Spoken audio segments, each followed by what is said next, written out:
welcome to Turn the Page, the official podcast of the Syosset Public Library.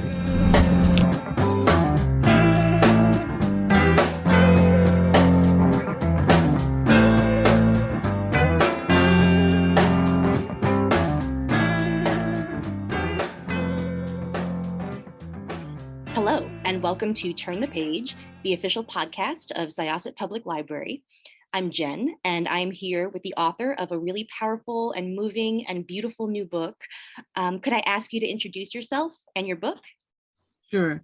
My name is Dahlma Llanos-Figueroa. I am the author of two books. Daughters of the Stone was the first book. The second book is A Woman of Endurance, which just came out yesterday. And they are historical fiction novels about life in 19th century plantation Puerto Rico. I had the experience yesterday of reviewing this book for NetGalley because I read an eGalley to prepare for this, and it's the 40th book that I've reviewed on that site in about half a year, and it is the first book that left me entirely speechless. And I was very nervous going into this, hoping that I could do justice to everything that this book made me think and feel. So I'm just really grateful to get to talk to you about this book today. Thank you. Wonderful. I am so happy to reach a whole new community of readers for me. And so I'm really glad that you and Long Island are welcoming me. I was wondering if we could start by talking a little bit about your writing career in general and how it led you into this project. Well, I've always loved writing. I felt as a kid, I loved reading and I was a good student, but I always felt, where's my story? How come I'm never on the page? And so I wanted to take the story not told and put it on the page so that future generations of Puerto Rican people can find themselves on the page, and little kids can say, well, I know where I belong in this world. So that was the theoretical reason for my starting. And I wanted to dispel a lot of the stereotypes that all Puerto Ricans or all Latinos look a particular way, and got tired of people telling me you don't look Puerto Rican, because I didn't look like Rita Moretto. So there's a whole subculture of Afro-Puerto Rican and Afro-Latino people throughout the Americas that need their story told. And that's why I started writing. That's wonderful. This book in particular really speaks to a very little known aspect, I think, of Puerto Rican history, as well as a little known aspect of the Atlantic triangular trade and the movement of enslaved people and resources and commodities. And it paints a really vivid portrait of life on a plantation in the 19th century in Puerto Rico. And I was wondering, what kind of research did you do to write this book? Because you really get into the details of everyday living that really bring this to life. Well, that's an interesting question. When I was a kid, first of all, I was born in Puerto Rico. My parents brought me to New York City when I was 2 years old. And then when I was 9 or 10, the neighborhood that we lived in was kind of dangerous. And they sent me back to Puerto Rico until they could have enough money for a down payment for a home.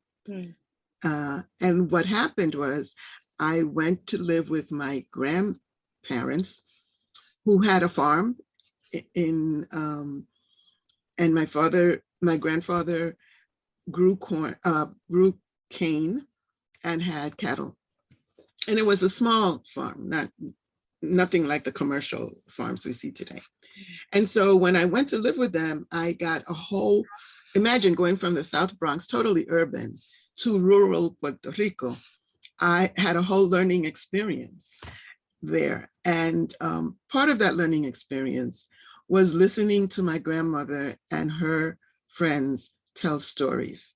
So when they finished their day of work, they sat around my grandmother's porch and told stories about everything, about what was happening, about what they remembered as child. And so that took me back to the beginning of the 20th century, because they were talking about the 1900s. But the stories they heard from their grandparents were from the 1800s. And so I got a feel for the social interactions of the time, and certainly the landscape. What does a cane field look like? How does a woman work in the cane fields when there is no, like undergarments the way we have today?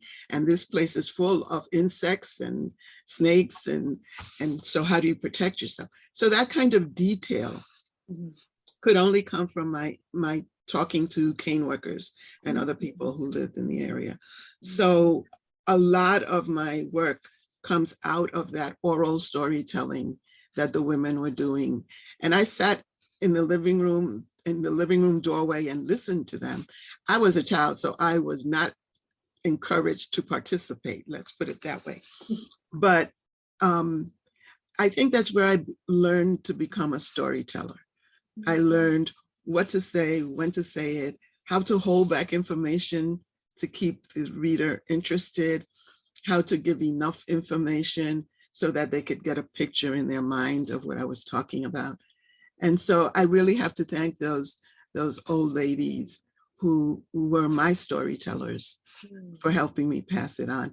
And as I speak to my friends, I realize that, there were grandmothers telling grandchildren stories all over the world, in Italy, in Germany, in the United States, wherever there was a rural community. There was no television, there was no radio there. So how did people entertain each other? They told each other stories. And I think that's a rich tradition that we need to tap into. Absolutely. That is a fascinating answer. And it's a very good segue for me, because something that I was very interested in this book is the way that knowledge and stories are passed down through generations, and how that creates communities and identity. And I'm particularly interested in how that figures in the figure of Rufina, the curandera, who, provides medical care to her community. And I was just really interested, because that kind of knowledge, like the herbal medicine and how to use what's in the environment around you to heal people, probably would have also been passed down through generations and through communities, right? Absolutely, absolutely. Rufina is an herbalist. She is, in today's world, would be considered illiterate and uneducated, but she's one of the most knowledgeable people on the place. And people depend on her to stay alive.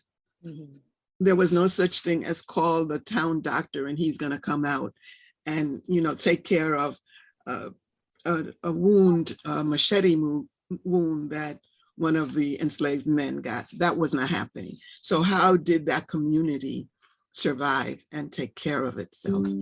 And I remember that my grandmother was wonderful with herbs, and when I would get sick and go to her, in fact, even as an adult, I went home after surgery, and she took all the prescriptions that I was given, tore them up, went into the garden and got stuff that she felt was better, and it worked. So that's alive and well today, less prevalent than what it used to be, because now, of course, we have modern medical services, but that knowledge I really felt needed to be preserved as much as possible. So I did a lot of research into medicinal herbs and natural healing and that kind of thing.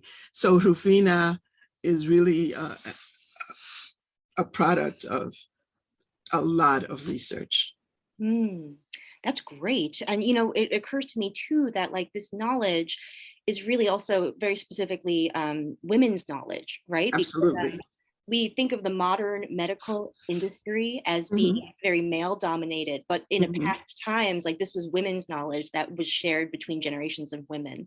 And Right. I think that really speaks to how important her place is in her community, that she is not only this healing figure, but also a mother figure to many people. Mhm, mhm. She's just an absolutely fascinating figure. Yes, in the book, there are three matriarchal figures. And these three women they really run their world. And so Rufina, because she's the herbalist and the medical person, keeps people alive physically. Josefa is she's just like the mother of everyone. She is a holder of keys, which was really important for enslaved women because enslaved people were entrusted with keys. Those were symbols of power. And so Josefa has keys. And then there's Pastora, who is the cook. And everybody loves her because she could whip up some wonderful stuff with whatever was around. So these three women held the secrets to the body, the mind, and the nourishment. And so they are really um, uh, a triangle, a trilogy that sustains that community. And speaking of that community, I wanted to write a neo-slave narrative. Number one, from the enslaved women's point of view. And so you'll find that the white characters are in the periphery of this world, even though they held the economic power. They really did not figure into the heart of the community. The heart of the community was sustaining itself. And so I wanted to look at this diverse community because most slave narratives, the communities are very monolithic. They're just supplemental to the white characters. In this book, the Black characters are the focus and the white characters are supplemental to their work. And so I wanted to show the diversity of that community, the linguistic diversity, the diversity of skill. One character is a Muslim scholar who got caught up in this captivity situation. So I wanted to make the Black community on the plantation as nuanced and complex and varied as the white characters in most novels. Yeah, the community is so rich and varied, and it's comprised of so many figures who, get along sometimes, but also butt heads, which I think also speaks to this idea that like it's not a monolith, like not all people in this community feel the same way about the same things. And I'm very interested too in these matriarchs because that really speaks to how important found family is in this book, I think. Absolutely. These are all people who were ripped away from their birth families, but who find new families in the situation in which they've been forced, and I'm very interested in how like that act of finding a new family can be in its own way like an act of resistance or of survival. Absolutely. Absolutely. Yeah. Let's talk a little bit about Pola or Kina, if we can. Pola is the name that she's given when she's forced into slavery. Yes. And she has a very complex relationship to her new name and her birth name.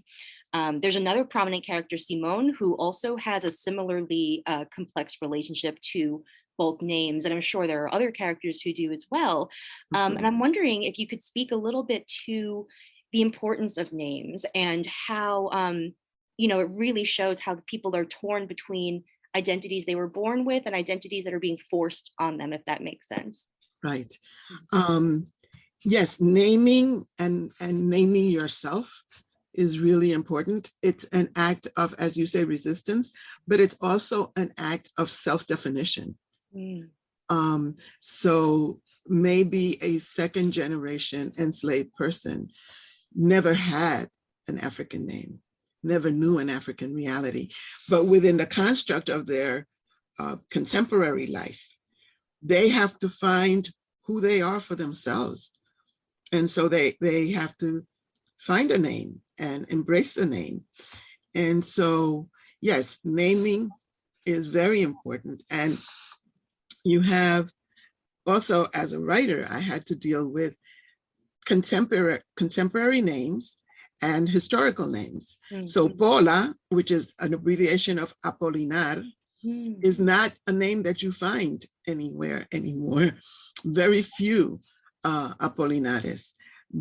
But on the other hand, as you get closer to the 20th century and the presence of the United States, you find more Anglo names. So for instance, now if you go to Puerto Rico, you'll find lots of Brendas and Tiffany's and all of that.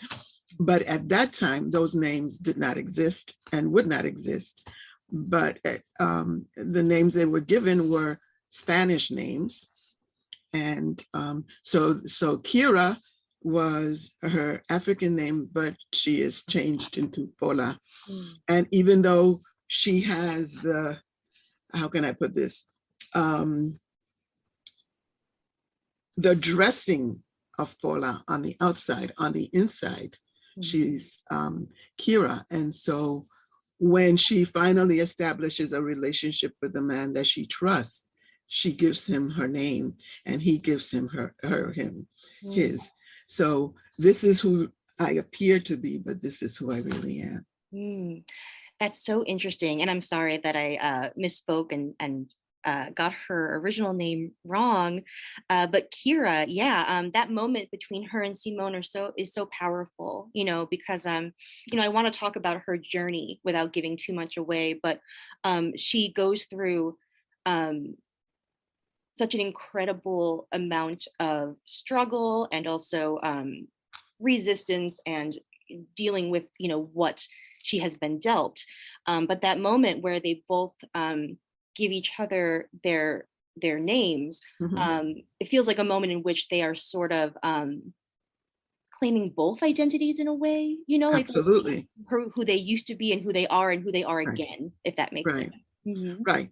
And I think for anybody who's bicultural, whatever culture that is, or bilingual, what that feels like, this walking on two, this having a coin with two sides to it, And so, yes, I'm Dahlma Puerto Rican. I'm also Dahlma Afro-descendant, and those are two sides of a coin that cannot be separated. So this kind of duality and finding grounding within that duality is really important.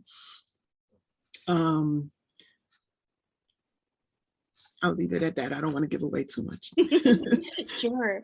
That leads me into another question where I don't want to give away too much, but let's see how we can talk about this. The cover of the book is absolutely beautiful. It has such beautiful, rich colors, and the staging is really touching. And I think that, after you've read it, you can really see how much it speaks to her journey over the course of the book. And I'm wondering a little bit about what was the process of landing on a cover design? Like, did you have to speak with the publishers, or how did that work?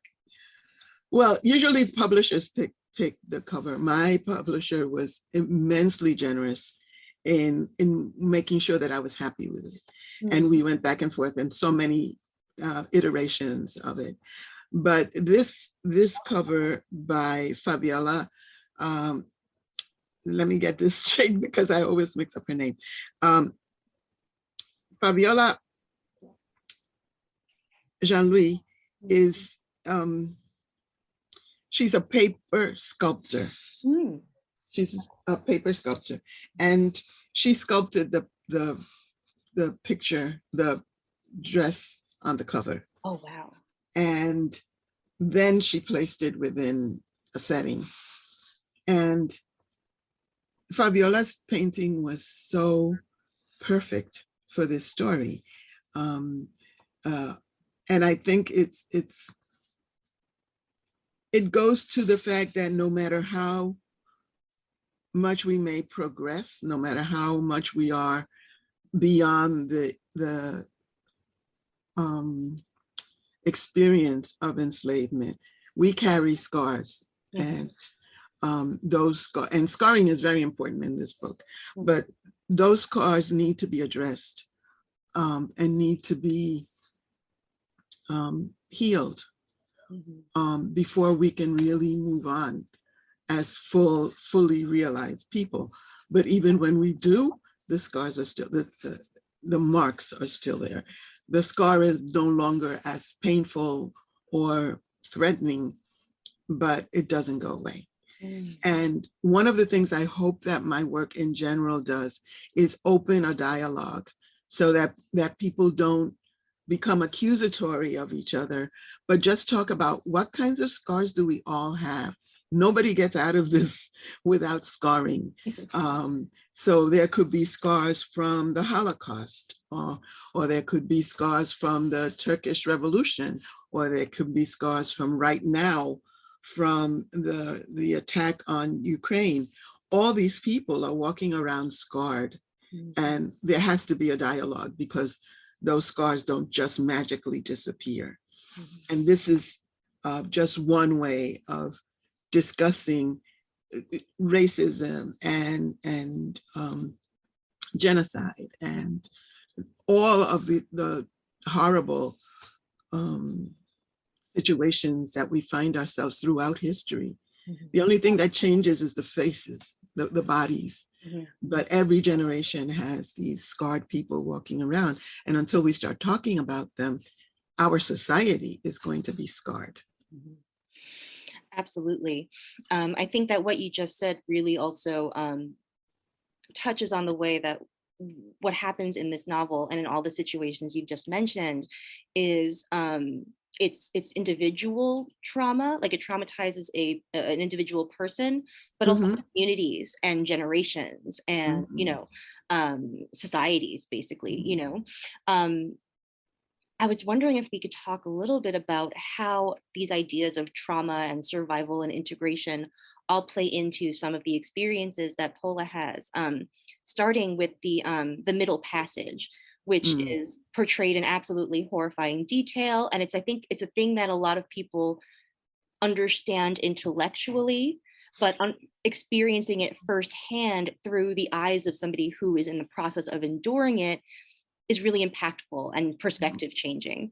And I'm very interested in how the passage itself perhaps was part of this process of trying to strip identities away from people, how the Atlantic was sort of a place where their identities were taken from them, That's absolutely true. It is also a place, the first chapter is called Losing Yemaya.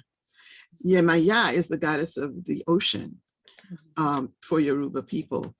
And so here the goddess is conducting me somewhere where these people are not human, why? And so she loses faith because of that.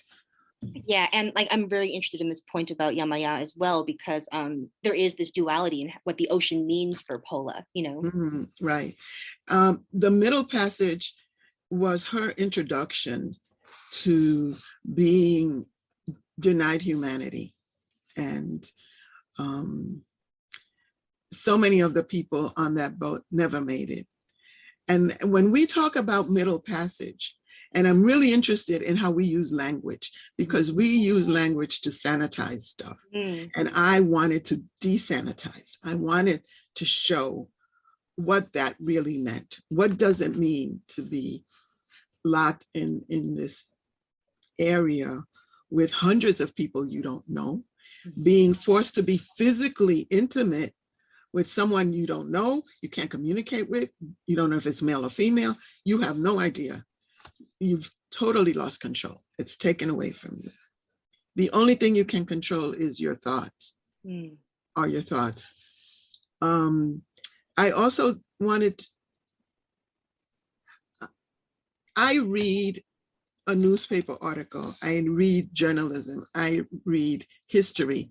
So many millions of people have disappeared in Argentina. I don't have the capacity to understand that language. Mhm. For me, I love fiction because it puts you there. It forces you to look at and experience what the character is experiencing. So no, I didn't want to have a chapter on, and this is what happened in Middle Passage.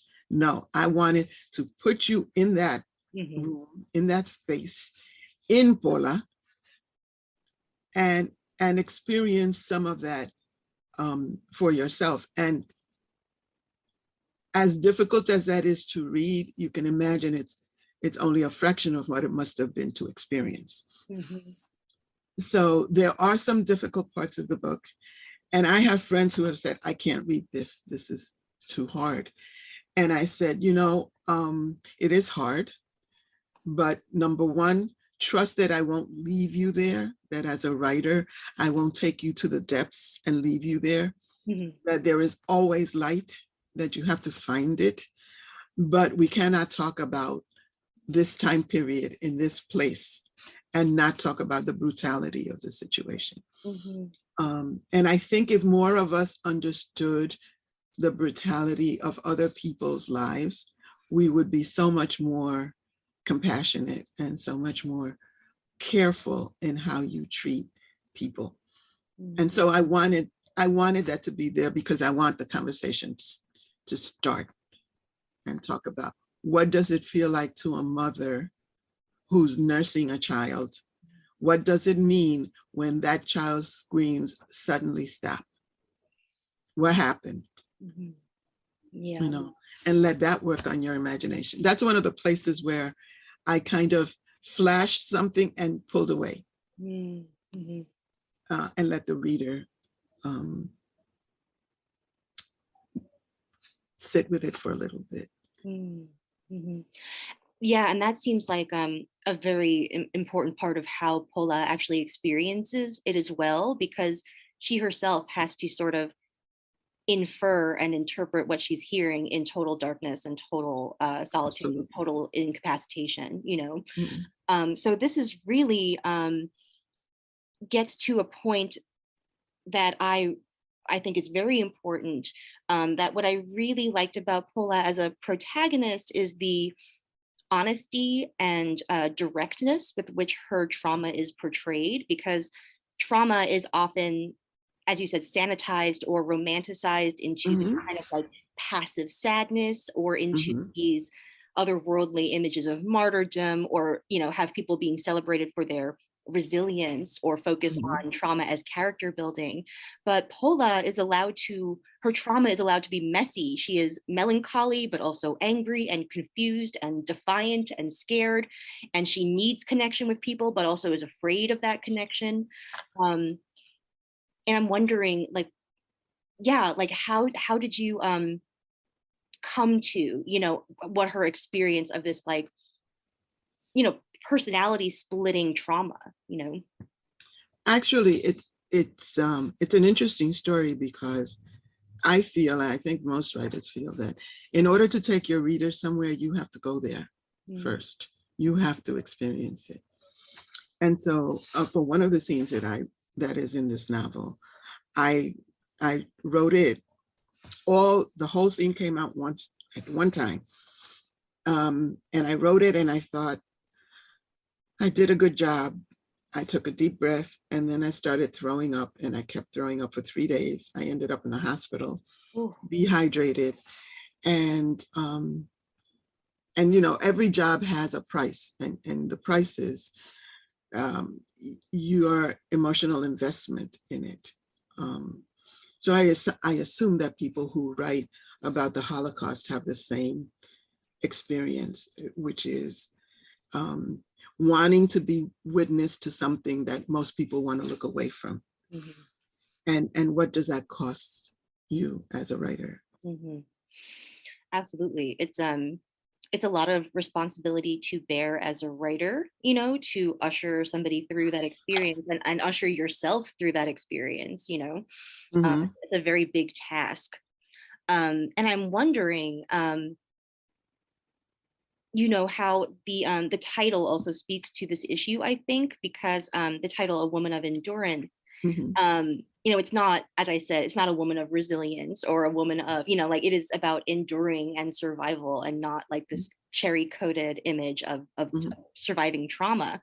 And I was wondering, like, what for you does it mean to endure something like that, either as somebody going through it or as somebody like you who is recounting the story for other Mhm. people?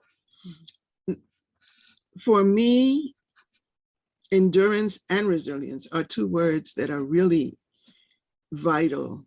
Mhm. I'll just speak for myself because I feel that a whole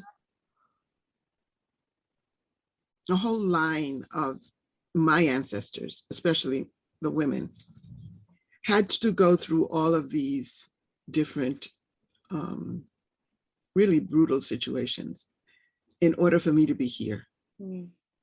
Um, they had to all be storytellers because it's been passed down. And I feel that their lives, my great grandmother's lives, my grandmother's life, my mother's life, um, all the trauma and the joy of it has been passed down to me. Mhm. And especially in terms of storytellers, they could never tell their stories to large groups of people. It was always a very private thing. Mhm. But because of their sacrifice, I'm in a position where I can share my stories and their stories with many other people. And I feel that that's my responsibility to them, to Mhm. all the pain and suffering that they went through. Um, that is the coffer from which I drink. Mhm. And it is the balm that I hope I offer other people in terms of, yes, this is bad, but the next generation will have it better. Mhm. Not perfect. It's never going to be perfect, but this too shall pass Mhm. Mhm. and morph into something more livable and more bearable. Mm. That is such an important point because so far we have focused on the trauma and all of the difficult things Mhm. that Pola endures, but there is also a lot of joy in this book as Absolutely. well. Um, and it speaks to, I think, how um, it reminds me a little bit of the Spanish title, because I was doing a little bit of research on the book, and Mhm. the Spanish title Indomita Mhm. is speaks to how these characters can be living in such horrible conditions, but also be able to really defiantly find joy and Right. have, these important life landmark occasions and celebrate as Right. a community. Absolutely. Mm-hmm. Absolutely. Um, and I do that. There's a scene where music and dancing is very important. The whole issue of food is, really, really important. The difference between bland slop that's given to creatures that have no value to you as people, and as she enters a nourishing, a healing Black community, Mm-hmm. she starts to experience the taste of different spices. It's like her taste buds are waking up. Mm-hmm. When they dance, their bodies are waking up and moving to a rhythm that they understand and that they love and that they pass on. So I didn't want it to be, look what they done to us, and they destroyed us. No, they did not. And people found strength to keep going. Even at the beginning of the book, I think it's chapter 2, Rufina says, I healed your body. Now, how are you going to heal your soul? Mm-hmm. If you give up, they win. Mm-hmm. They cannot win. So there's always this underlying message of no matter what happens, we'll get through it. We'll help each other get through it. Mm-hmm. And that's so powerful, because I think that a lot of Pola's journey is to allow those experiences back into her life, because she has suffered so much loss and so much pain that Mhm. it almost, and I think this is probably true for a lot of survivors of trauma, that you can be fearful of joy or avoidant of it because Suspect of it. Mhm. Suspect of it. Yes. Like, why is this happening? You Yep. know? And it can be ripped away at any moment, like it's hard to invest in Right. joy that you feel like you might not be able to hold on to for a long Mhm, time. mhm. Did you map out Pola's entire journey before you started writing, or did it kind of come to you as you told her story? That's another interesting question. You got some good ones. Thank you. For 30 years, I was an English teacher, and I spent all that time trying to teach my students how to outline. And then when I started writing, I realized that outlines are too restrictive and would not allow me to go where I needed to go. So I no longer outline. My process is I meditate in the morning. I focus on a character or a situation or a scene.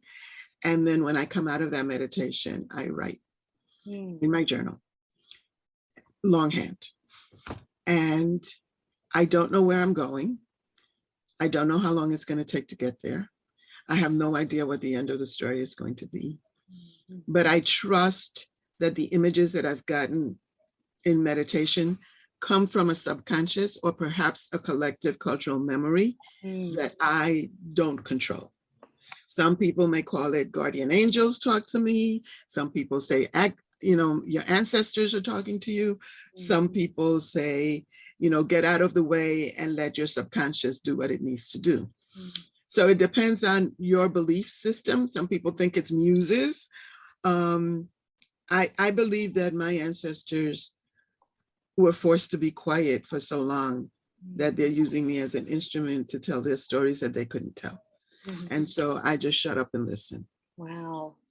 And then after the fact, I use crafting to mold that story into something that is logical and reasonable, and is not too packed in one direction or the other. So yeah, somebody could sit down and write a whole catalog of catastrophes that happened to enslaved people. That's not what I wanted. What I wanted was to show that these human beings had to endure certain things in life.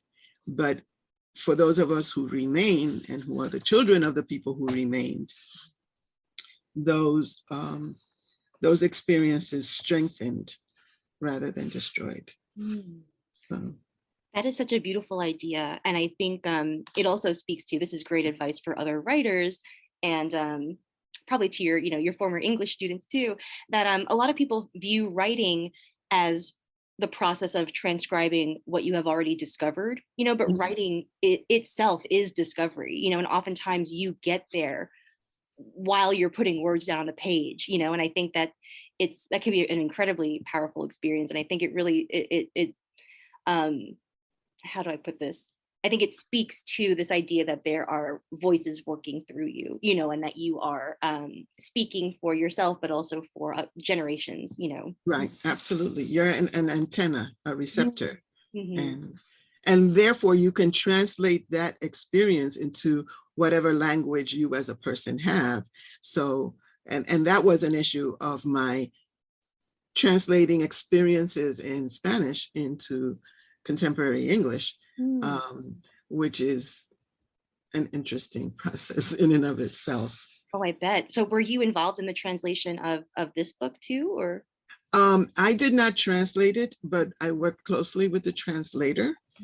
And she is a woman who understands the culture, the nuances of African religion within the Afro-Puerto Rican community. And that was really important to me. And I was so glad that my editor made sure that the translator understood not just the words, but what was under the words and between the words. And so that was really important. Yeah. It's fantastic. Well, I'd like to thank you so much for making the time to come and talk with me and our listeners. A Woman of Endurance is a truly remarkable and powerful book, and I'm so grateful to you for writing it and for allowing me to learn more about your process and history. It was just published on April 12th, and I strongly urge all of our listeners to pick it up at your local library or independent bookstore. This has been Jenn in discussion with Dahlma Llanos-Figueroa, and it is now time to close this chapter. It's time to close this chapter of Turn the Page. Join us for the next episode.